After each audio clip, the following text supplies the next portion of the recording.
अस्सलाम वालेकुम। Weekend roast के अगले एपिसोड के साथ मैं हूँ उस्मान खान और मेरे साथ हसीब खान।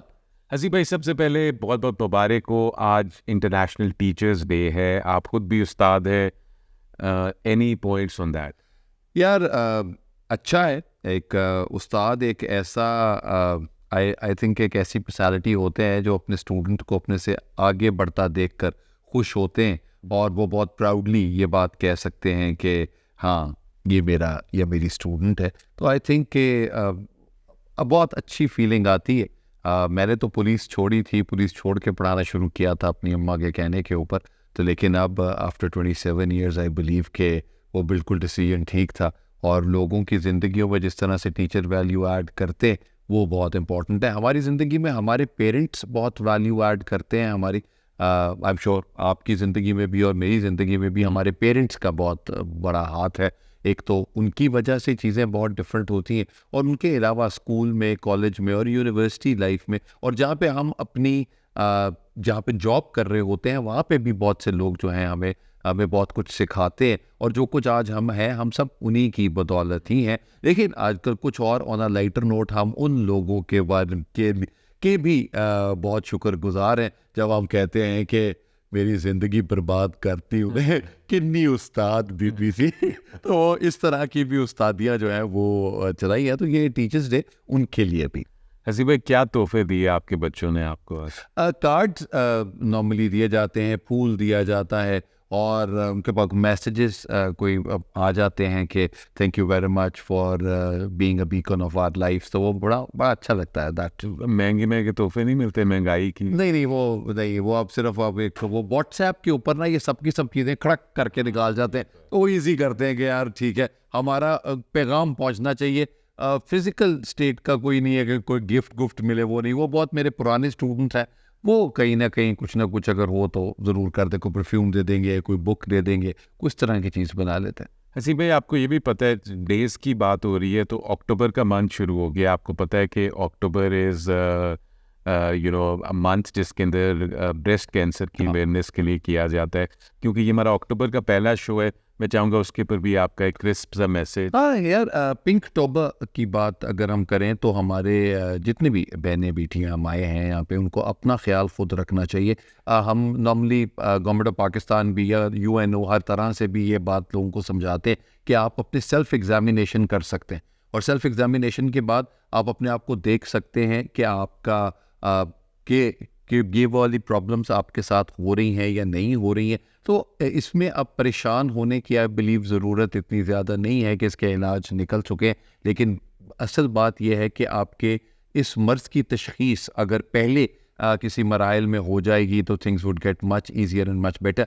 बहुत से डॉक्टर साहिबान भी ये बात करते हैं कि अगर तो आपकी फैमिली में कैंसर है तो जितनी भी बेटियां हैं या बहनें हैं उनको इस बात का ध्यान ज़रूर रखना है कि आप अपना एक दफ़ा तशख़ीस जो है या सेल्फ चेक वो ज़रूर रखें, क्योंकि आप प्रोन ज़्यादा है in order to get this disease. So इसलिए बहुत इंपॉर्टेंट है और ज़्यादातर कहा जाता है कि अगर आप 30 to 50 के एज ब्रैकेट के अंदर हैं उसमें आप अपना ख्याल ज़रूर रखें। और मैं तो हमेशा ये बात कहता हूँ कि सबसे पहले अपना ख्याल रखना ज़रूरी है, फिर किसी और का ख्याल रखने की बात आती है। सबसे पहले आपको अपने आप को आई लव यू कहना होता है, फिर दूसरों को कहते जाते तेनू भी लव यू तो तेनू भी लव यू। तो वो आई थिंक कि you need to love your own self और आपको अपने आप से प्यार करके अपना ख्याल रखना बहुत इंपॉर्टेंट है। द अदर साइड के प्लेटफॉर्म से हम बहुत प्राउडली कहते हैं कि वी फुली सपोर्ट पिंक टोबर और उसकी सारी एक्टिविटीज़, और हमारे हाथ में जितना भी है इसकी अवेयरनेस के लिए वो हम ज़रूर करते रहेंगे। अच्छा जी भाई, दिनों की बात हो रही है, आपको पता है 25 सितंबर को क्या होता है? 25 सितंबर को नहीं, मुझे अंदाज़ा नहीं है। It is Pakistan donut day. जिंदगी में हमने कभी डोनट पे इतना ज़्यादा ह्यूमन किराए होना मैंने कभी अपनी ज़िंदगी में नहीं सोचा था कि एक डोनट की दुकान जो है वो इतनी ज़्यादा मशहूर हो जाएगी और उसका एक बंदा इतना ज़्यादा मशहूर हो जाएगा। और आप देखें कि लोगों की लाइनें लगी हुई हैं उनके पीछे जस्ट टू गेट वायरल। तो वो वायरल के अलावा हसीब भाई, एक जो बड़ी इंपॉर्टेंट बात है ना, ये मुझे नहीं पता, मैं आपके व्यूज पहले, सबसे पहले चले मैं अपने व्यूज नहीं था, पहले आप मुझे बताएं व्हाट डू यू थिंक यार वारके ने ठीक किया? नहीं, मेरे हिसाब से तो बहुत से लोग ये बात कहते हैं कि क्या आपने क्या कर रहे हैं लोगों को, अपने से बड़े को आप कैसे यार ये बात कर सकते हैं कि यार हाँ, कि लानत वाली बात तो हम अपनों से छोटों को भी नहीं कहते, हम अपनों से बड़ों को कैसे कह सकते हैं? तो मुझे कोई इस चीज़ के ऊपर परेशानी नहीं है। एक आपका बुज़ुर्ग आदमी है और बुज़ुर्ग आदमी अपने हिसाब से जो भी डिसीजन कर रहा है अच्छे या बुरे, वो उसकी अपनी जॉब है। लेकिन जब वो आपके पास, और आप देखें ना, कस्टमर केयर की तो धज्जियां उड़ा दी ना एक ऑर्गेनाइजेशन में, तो वो उस बच्चे ने, ठीक है, बहुत उसने कहा कि गुस्सा बहुत आया होगा, वो बहुत लोगों के, अवाम का जो पूरी फ्रस्ट्रेशन है वो उसने उसके ऊपर निकाल दी। तो लेकिन आई थिंक कि बेटा नहीं करना चाहिए था। हम किसी को कुछ कहते हैं तो हम अपनी ही फैमिली की और अपनी ही ख़ानदान की अक्कासी कर रहे होते हैं। आई थिंक मैं ज़रा ओल्ड स्कूल का आदमी हूँ, तो मुझे ये लगता है कि मैं आज भी, अगर मेरे वालिद ज़िंदा होते तो मैं कभी भी उनके साथ ना बैठ पाता, ना वो एक कदम पीछे चल रहा होता। तो मेरे लिए यही, और बुज़ुर्गों को हम तो जहाँ से बिलोंग करते हैं भावलपुर, तो हम तो हमेशा सही सज्जे गोडे को हाथ थे, तो वो हमारे लिए तो वही वाली ही चीज़ें हैं जो हम अपनी वैल्यूज़ और ट्रेडिशंस दे के चलना चाहते हैं। एक बंदा गलत है तो आप उसको किसी और तरीके से भी बात कर सकते थे कि अस्सलाम सर, आप काजी फायज़ ईसा साहब हैं सर, आपके बहुत से डिसीजंस हैं जिनके ऊपर मेरा क्वेश्चन मार्क है। तो आप अगर ये चीज़ भी बोल देते तो I think he would have given you a better answer rather than being abusive. मुझे ये लगता है, you might have a different opinion about it, लेकिन मेरा जो है बेटा, जो भी उस बेटे का नाम है जिसने उनको लखते जिगर कहा, तो हम हमेशा यही कहते हैं कि लखते जिगर, तो जिन्होंने लखते जिगर कहा है उनको, तो वो आई थिंक थोड़ा सा वर्ड्स को देख लेना चाहिए। इससे पहले कि मैं अपना पॉइंट ऑफ व्यू बताऊं, काजी साहब ने भी सोचा तो होगा यार फूड पैंडा ही करा लेता पहुंच गया मैं। और फूड पैंडा ने मेरे ख्याल से ये एक लिखा भी, उन्होंने कहा कि इसी वजह से हम कहते हैं कि आप फूड पैंडा कराएं, घर बैठे आपको सारी की सारी चीजें मिल जाए, क्यों जाना है और क्यों जिस तरह से जिगर के लखते जिगर क्यों कहे लोग आपको, इट इज बेटर। हसी भाई देखिए, जनरली स्पीकिंग मेरा पॉइंट ऑफ व्यू थोड़ा सा आपसे डिफरेंट इसलिए है क्योंकि एज अ सोसाइटी ना हम फ्रस्ट्रेटेड हैं, और खासतौर पे यूथ जो है वो फ्रस्ट्रेटेड है। आप देखिए किसी एंगल के ऊपर जाके उनको कोई वे आउट जो है वो दिखता नहीं है। आप किसी से स्टार्ट करते हैं, आप आईटी से स्टार्ट करें, हमारे पास इंटरनेट नहीं चलता, हमारे पास डेटा नहीं चलता, और सबसे बड़ी बात ये है कि हम जो और अगर हमारे पास डेटा चल रहा होता है तो हमसे पहले कोई और देख लेता है। एग्जैक्टली वो हमारे, तो वो हमारी प्राइवेसी कहीं नहीं रहती है अभी अपनी जिंदगी में। I understand. आपका डेटा दे, आपका जो देखता होगा वो तो बेचारा किताब लिख सकता होगा। वो तो बेचारा सोचता होगा कि अगली वाली तस्वीर कदों आनी है, खान जी दस दो की माहौल बैठा। तो शायद मुझे यही लगता है कि हमारी इतनी ही ख्वाब है, बच्चा जो भी हमारे देख रहा होता है ये चीज़ें, उनको मैं बता रहा हूँ, इतनी ही हमारे माहौल है कि तस्वीर मंगवा ली, देख के डिलीट कर देंगे, यही वाला ही माहौल है, ज़्यादा और कुछ भी। सो आसिफ भाई, मेरा ये है कि फ्रस्ट्रेशन है जो टैक्स जिनके तनख्वाहों से कट रहे, मुझे पता है, आई एम श्योर आपको भी पता है कि 1 जुलाई के बाद से हम चीखे मार, मतलब वो लोग जो कि अच्छा खासा कमा रहे थे, आज उनको अपने एंड्स मीट करने की मुश्किल होगी। इसके अलावा आप महंगाई का आलम देख लें, बिजली के बिलों का इतनी ज़्यादा फ्रस्ट्रेशन है। तो जब उसी फ्रस्ट्रेटिंग माहौल के अंदर जब किसी को अपनी आवाज़ उजागर करने का, चीफ जस्टिस तो बहुत बड़ी बात है, यहाँ तो SHO नहीं मान आता, तो वो अगर उसको बात करने का मौका नहीं मिलता और जब वो उसके सामने आज आ ही जाता है किस्मत का रोक ले, तो वो अपना फ्रस्ट्रेशन किसी तरह से, मैं बिल्कुल इस बात को मानता हूँ कि आपको फ्रस्ट्रेशन बिल्कुल निकालनी चाहिए थी, लेकिन वो अल्फाज का तयन थोड़ा सा ठीक कर लेते। लेकिन चूंकि हम यही कहते हैं कि जी आजकल की जनरेशन जो है वो बहुत आउटस्पोकन है और वो हर चीज़ बिल्कुल सामने सबके बोल देती है, तो लोगों ने अप्रिशिएट भी किया और लोगों ने कहा कि हाँ यार, he has done a great job, fine. लेकिन मैं आपको, क्योंकि पिछली सदी का इंसान हूँ, इसलिए मैं ये बात करूँगा।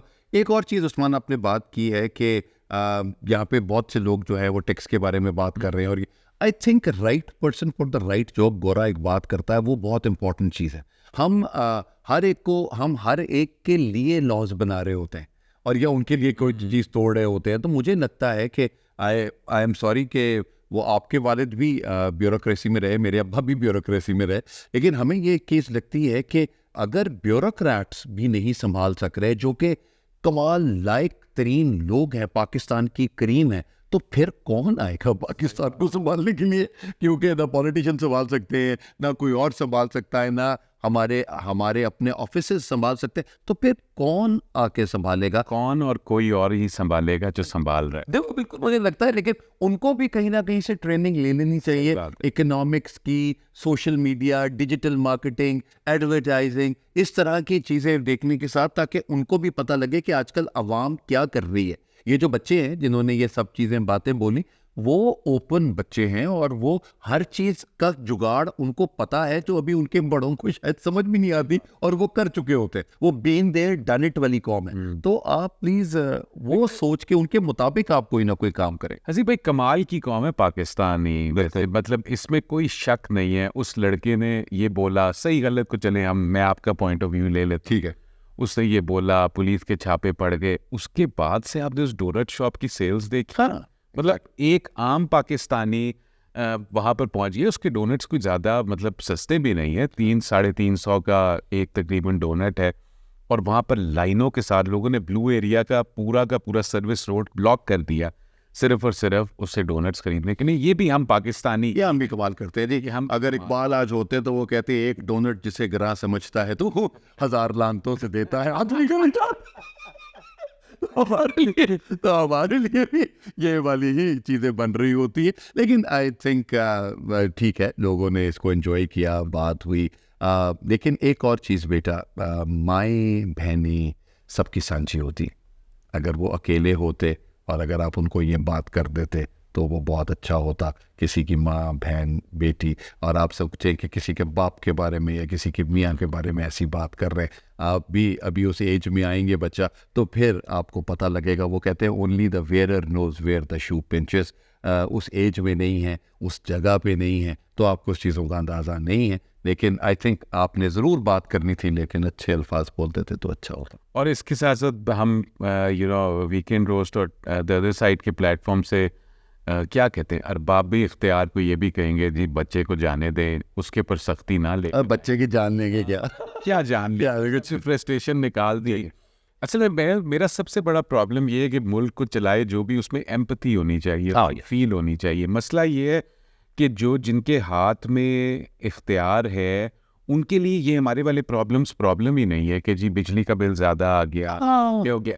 अगर एम्पैथी नहीं है ना, तो लोगों को चिढ़ इस बात से चढ़ती है कि गर्मी के अंदर आप सिग्नल्स बंद करा के प्रोटोकॉल चल रहा है, और एक बंदा गर्मी में खड़ा हो, पसीने में वो करे, आप उससे एक्सपेक्ट करते कि अगर आपने सिग्नल बंद किया हुआ है तो वो आपकी रिस्पेक्ट करेगा। नहीं, आपके अंदर एम्पैथी होनी चाहिए। आप एसी वाली गाड़ियों में बैठे हुए हैं, आप हेलीकॉप्टरों में उड़ सकते, आप ये सब कुछ। आप देखिए, आप उस्मान कॉर्पोरेट के आदमी हैं, और कॉर्पोरेट में क्या किया जाता है कि स्ट्रैटेजीज जो बनाते हैं उनको एग्जीक्यूशन वालों को वो चीज़ें बतानी पड़ती हैं कि जिगर ऐसे करना है, ये मेरा विजन है, इसको ऐसे चीज़ों को लेके चलना है। हमारे साथ प्रॉब्लम क्या है कि जो डिसीजंस कर रहे हैं उनको यहाँ पे एक आम आदमी का पता ही नहीं है कि आम सुबह सुबह आपकी बेगम जो है वो आपको ये कह के करती है बच्चों की फीस नहीं आनी, बच्चों को पैसे नहीं देने, बच्चों को 100 रुपया देना है, बच्चों के लिए ये प्रॉब्लम है, ये चीज़ें निकल के दफ्तर जाता है, दफ्तर जाके भी अपने बॉस की गालियां खा रहा है, आसपास के लोगों को देख रहा है, ना अपने कपड़ों का ध्यान है, ना अपनी सेहत का ध्यान है, ना किसी और चीज़ का ध्यान है।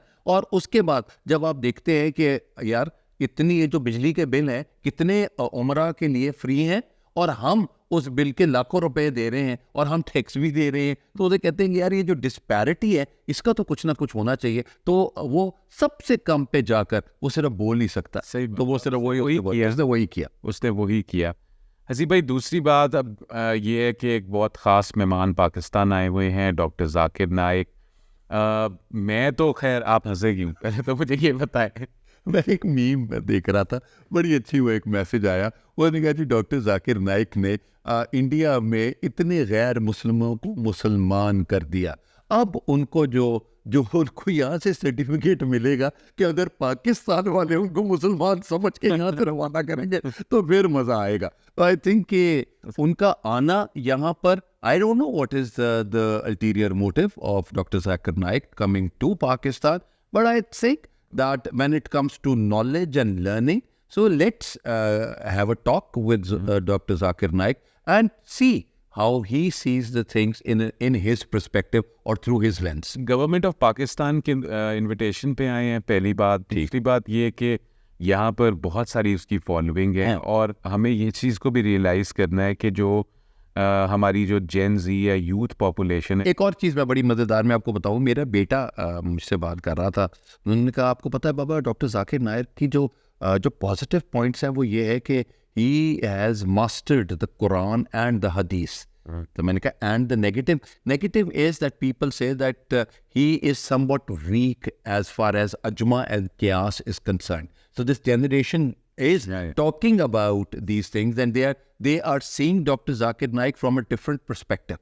So मुझे लगता है कि वो किस तरीके से लेकर चलेंगे और डॉक्टर जाकिर नाइक का यहाँ पे आना पाकिस्तान में, how this generation would take it, I think हमें we need to keep our fingers crossed. जी बिल्कुल। और लेकिन उनका बहुत बड़ी खिदमत है इस्लाम के लिए ख़ास तौर पे, और वो हमारे मुल्क के अंदर आए हैं। He's our guest. he's our guest, हमें उनको वैसे ही ट्रीट करना चाहिए। और मुझे तो ये समझ नहीं आती कि हम रिलीजियस डिफरेंसेस के ऊपर 1 मिनट नहीं लगाते, किसी को काफिर बोल देते हैं। अरे वो बड़ी मज़ेदार चीज़ है। उन्होंने कहा जी वो पैंट शर्ट जो पहन के आते हैं, अब दुनिया में आप हर जगह पे मुसलमान हैं जहाँ पे वो पैंट शर्ट्स पहनते हैं, और पैंट शर्ट्स पहन के भी हम अगर इंडोनेशिया चले जाए, अगर हम कहीं यूरोपियन कंट्रीज में चले जाए, टर्की चले जाए, तो हर जगह पे according to the culture, according to the traditions dresses होते हैं। सो आई थिंक कि हमें इतना लिवरेज जो है वो देना चाहिए। और ये हमारी मुल्क के मसले हैं। सबसे बड़ी बात, अब मैं यूएई में आपको पता है मैं रहता हूँ, तो वो मतलब एक आप मस्जिद में नमाज पढ़ने के लिए जाते हैं ना, तो आपके साथ एक बंदा वो जो कंदूरा होता है उसमें भी पहन के पढ़ रहा होता है नमाज। कुछ लोग पैंट्स में भी पढ़े थे, जीन्स में भी पढ़े थे, कुछ ऐसे होते हैं वो 3/4 शॉर्ट्स होती है, इसमें आपके घुटना और सतर ढक रहा है, उसमें भी नमाज पढ़ते, कुछ शलवार कमीज में पढ़े। हम कैसे अज्यूम कर लें कि जो शलवार कमीज पहन रहा है सिर्फ वही सबसे बड़ा मुसलमान है या सबसे बड़ा वो है। लेकिन डॉक्टर साहब, warm welcome to Pakistan. I hope आपके आने की वजह से हमारे जो दीन के बारे में अगर हमारे जहन के अंदर किसी किस्म के भी सवाल आते हैं, वो आपके अच्छे जवाबों की वजह से उसकी भी क्लैरिटी मिलेगी। और अच्छी बात है जी। और अगर आपको डॉक्टर साहब किसी ने कोई ऐसा सवाल पूछ लिया कि जन्नत में वाईफाई होगा, तो प्लीज उस तरह का भी कोई सवाल का जवाब जो है वो भी आप दे दीजिएगा, क्योंकि हमारे आपको क्वेश्चन इसी तरह के ही आने। सही बात है, हमारी तो यूथ ओरिएंटेड कॉम है और वहाँ से ऐसे ही जवाब आएंगे। अच्छा असी भाई, आखिर में हम मेरा और आपका, हम दोनों का रोना, हमारी क्रिकेट टीम बाबर आजम ने रिज़ाइन कर दिया, वनडे से भी और T20 से भी। इससे पहले कि मैं आपका कमेंट लूँ, गैरी कर्स्टन ने उसको बोला था, ये अखबारों में था कि जी Babar should stay captain only in one day 50 overs वाला जो है, और T20 को वो छोड़ दे। बट बाबर डिसाइडेड कि उसने सारे दोनों के फॉर्मेट का जाना है। अब दोबारा से वही कहानी, शाहीन अफरीदी, वो शदाब एंड रिजवान, उसी के ऊपर दोबारा से सोचा जा रहा है। क्या कमेंट है आपका इसमें? लेकिन मेरा कमेंट ये है कि इंसान बेटियों की खातिर क्या क्या कुछ करता है। शाहिद अफरीदी साहब का दामाद है अरब शाहीन अफरीदी, उसके बाद सकलैन मुश्ताक साहब के दामाद हैं शादाब। तो माशाल्लाह वो ये कहते हैं कि जी हमारे बच्चे जो हैं वो इस वक्त हैं कैप्टनसी की दौड़ के ऊपर, and they will make a best captain, और उनको एक दफ़ा देख लेना चाहिए और बताना चाहिए। लेकिन अगर हम नंबर्स की या फैक्ट्स की बात करें तो रिजवान का वो ज़्यादा एक चीज़ बनती है। ऐसी भाई आपकी बात से मुझे याद आया, वो कहते हैं if you are not son of a big man that's not your fault, but if you are not son in law of a big man that's your fault. Exactly, so I think दोनों ने सही काबू। और वो कहते हैं ना जी, if you want to change the system you should be in the system to change it. तो वो माशाल्लाह ये दोनों शाहीन अफरीदी और शादाब जो है they are in the system, तो वो हर एक को अपने मुताबिक उनको देख सकते हैं।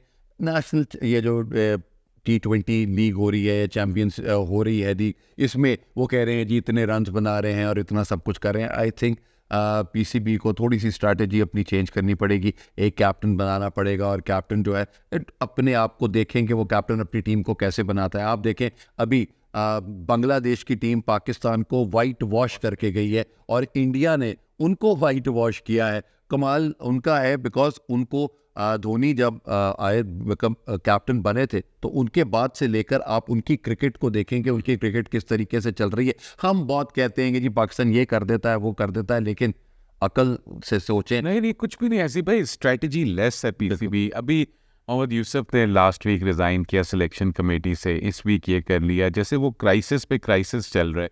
और at the end of the day जिस तरह आपने दामादों वाली बात की, एक दामाद जो होगा वो इसके अंदर से बन जाएगा। पर्सनली स्पीकिंग और इनमें से सबसे इम्पोर्टेंट बात यह है कि ना शाहीन की कैप्टनसी हम देख चुके हैं, बिल्कुल उसमें कोई उससे झंडा नहीं गाड़ा, उसका झंडा सिर्फ और सिर्फ शाहिद अफरीदी ने गाड़ा है। बिल्कुल ठीक है शादाब के साथ। तो आई थिंक अब रिजवान के ऊपर ये लोग ट्राई लेना चाहते। लेकिन टीम इकट्ठी हो जाए जी, वो टीम का मतलब ही यही है कि टुगेदर एवरीवन अचीव्स मोर। तो अब लगता है कि जी सब अपनी अपनी 1.5 ईंट की मस्जिद बना के रहेंगे तो चीज़ नहीं बनेगी। It is all about Pakistan. आप देखें कि पाकिस्तान को कैसे आप दुनिया के जो ग्लोब में आप कैसे उसको लेकर आते हैं और कैसे उसकी इज्जत कराते हैं, ये इम्पोर्टेंट है। ये एक चीज़ें हमारे साथ होनी चाहिए। लेकिन आई थिंक कि क्रिकेट को भी एक ऑपरेशन की ज़रूरत है, और वो वाकई ही कोई और वो नॉर्मल डिलीवरी वाला काम नहीं है, इतने ऑपरेशन ही है। तो वो आप उसी तरह ही चीज़ बनाएंगे। तो प्लीज़ मेक श्योर कि कोई अच्छा टैलेंट लेकर आएं जी, और उनको ग्रूम करें, उनको एजुकेशन पे भी ग्रूम करें। आप उनके साथ हैं, वरना इनको ये समझना चाहिए कि क्रिकेटर्स जो है वो प्रोफेशनल एथलीट्स हैं। हाँ दे आर प्रोफेशनल एथलीट्स। आप उनको तजर्बे क्या कराते हैं, आप उनको काकूल भेज देते हैं ट्रेनिंग करने के लिए, आप उनको ये कर देते हैं भाई they are professional athletes, they have to be professional in whatever they do. जो एथलीट होता है वो हमेशा डेवलप होता है। आप बड़े बड़े एथलीट्स को उठा कर देख लें, माइकल जॉर्डन को फॉर एग्जांपल आप उठा कर देख लें, वो बचपन से कोई पैदा होके वो बास्केटबॉल प्लेयर नहीं बना था, उसने अपने आप को डेवलप किया। हम कुछ डेवलप नहीं करते। बाबर आजम के ऊपर जब हमारा क्या कहते हैं वो निछावर कर रहे थे, प्यार निछावर किए जाते, अब वो नहीं परफॉर्म कर रहा, तो हम बिल्कुल क्लूलेस खड़े हुए हैं। PCB is totally clueless. और वही जो ये जो प्रॉपर्टी डीलर माइंडसेट है ना, वो कज़ाफ़ी स्टेडियम को तोड़ दो, उसको बड़ा कर दो। भाई सबसे पहले तो अपनी टीम को तोड़ के नई टीम बना। हाँ, कज़ाफ़ी स्टेडियम को तोड़ के क्या कर रहा है, वो कहता है टीम को तोड़ के कोई अच्छी टीम बनाओ जिसने खेलना है। आम बाप बांग्लादेश से वो होके आए हुए हैं, आप यहाँ पे क्रिकेट स्टेडियम में नई फ्लड लाइट्स लाए। हम गरीब कौम है, सबको पता चलना चाहिए हम गरीब कौम है, इसमें कोई बड़ी बात नहीं है। जितनी उसके अंदर सीटिंग कैपेसिटी थी वो तो हम भारी देते हैं। तो क्रिकेट का एक छोटा सा डोमेस्टिक का भी मैच होता है तो हम वहाँ पे पहुँच जाते हैं, तो उसके लिए कोई ज़रूरत नहीं थी। लेकिन खैर हम दुआ ही कर सकते हैं सी भाई पीसीबी का भी अल्लाह ही हाफिज़ हो, और हम अपनी कोई टीम को दोबारा से देखें। मैं तो बड़ा डिसअपॉइंटेड हूँ हमारी टीम के ऊपर और पीसीबी की परफॉर्मेंस के। नहीं, बिल्कुल ऐसे ही है। लेकिन हमारी कोशिश यही है कि जी चलें, हम वही कहते हैं कि कोई ना कोई बेहतरी ज़रूर आएगी, उनमें से और भी देखा जा सकता है चीज़ें। एक और चीज़ लास्ट में मैं आपको अगर आप कहें तो अभी आईफा अवार्ड्स हुए, और यहाँ पे तो आईफा में शाहरुख खान को बेस्ट एक्टर का अवार्ड मिला। तो डोंट यू थिंक कि रणवीर को मिलना चाहिए था एनिमल के लिए? व्हाट डू यू से? हाय सी भाई वैसे मुझे शाहरुख खान वो तो एक करिश्मा शाहरुख खान का तो एक है ही है, तो लेकिन आप इतने आकर लेकिन अगर आप जवान देखें, नो डाउट शाहरुख खान ने बहुत अच्छी एक्टिंग की जवान। मैं अगर उसी साल में पठान, जवान और डंकी की बात करूं तो मुझे पर्सनली जवान बहुत अच्छी लगी शाहरुख खान की। लेकिन अगर आप रणवीर की बात करें तो आई थिंक के did a great job in animal. He is a great. तो चले कोई बात नहीं रणवीर, आपने दिल छोटा नहीं करना है। हमने एनिमल देखी और बड़े मजे से देखी। हाँ बिल्कुल देखी और हमने एंजॉय किया। सो कोई बात नहीं, इस तरह लोग आपको पसंद करते हैं, हमें भी बेटा आज तक सानू भी कोई अवार्ड नहीं मिले, ऐसी एक्टिंग करते हैं। हमारे भी हम अवार्ड हुए अभी, तो हमारे लिए भी कोई ऐसी बात नहीं है। लेकिन हम खुद खुश है, अपने आप को खुश रखते हैं, हमारे साथ के लोग हमारे साथ रहते हैं, तो दैट्स फाइन। सो हम भी looking forward to more amazing performances by Shahrukh Khan and by Ranveer. Thank you very much. Till next week, सी भाई एक और एपिसोड के साथ वीकेंड रोस्ट में फिर से मिलेंगे। अल्लाह हाफिज।